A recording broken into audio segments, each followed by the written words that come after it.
Ah, c'est le classique que tu fais d'habitude. Celui où tu fais 1 minute, on accélère à chaque fois. 1 minute de sprint, 1 minute de récup. Ça fait plusieurs années qu'on travaille avec Kevin ensemble, ça va faire 10 ans maintenant, puisque je l'ai connu au centre de Cholet Basket. Et chaque été, on essaye d'optimiser en fait nos entraînements. Donc chaque été, on essaye d'être de mieux en mieux, d'essayer d'aller plus loin dans ce qu'on fait, d'être plus précis. Et après différentes discussions, en fait, on essaye d'avoir cette volonté de décaler Kevin en poste 4, en ailier fort. Et c'est une volonté aussi qui s'affiche parce que le monde de la NBA change. Donc on va de plus en plus vers le small ball.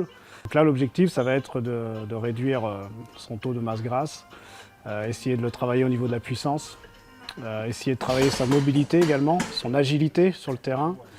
Et pour ça, on a différentes méthodes. Donc on commence sur des mobilités articulaires, c'est-à-dire qu'on essaye de débloquer le joueur au maximum des blocages qu'il peut avoir.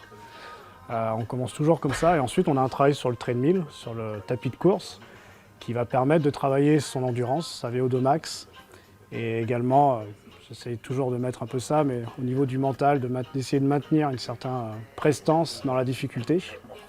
Et ensuite, on finit toujours sur ce petit exercice. Alors, on a différentes routines, mais c'est un exercice qui permet vraiment de finir le joueur et d'aller le chercher le plus loin possible dans ses ressources.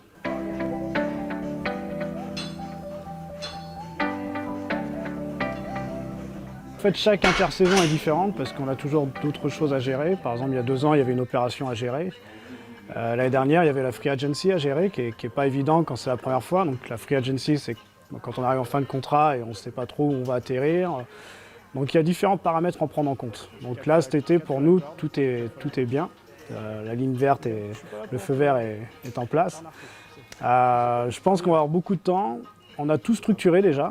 On a amené le chef avec nous également pour tout ce qui est suivi nutritionnel. Donc la plus dure, je ne sais pas, mais la plus réfléchie en tout cas, ouais. Continue, 10 secondes, 10 secondes, 10 secondes, 10 secondes, allez. Bien sur l'extérieur, ouais.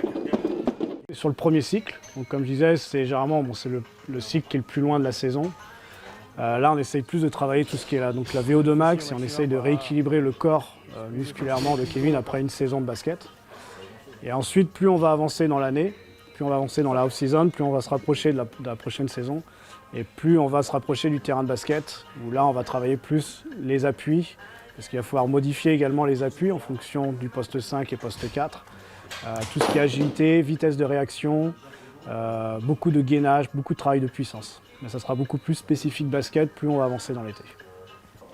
Et là, comme je t'ai dit, là tu es dans le dur. Et après, en septembre, tout ce que tu sais faire sur un terrain, au lieu de le faire pendant 20 minutes, tu vas le faire pendant 40-45 minutes. Sans baisse de régime. C'est ça l'objectif.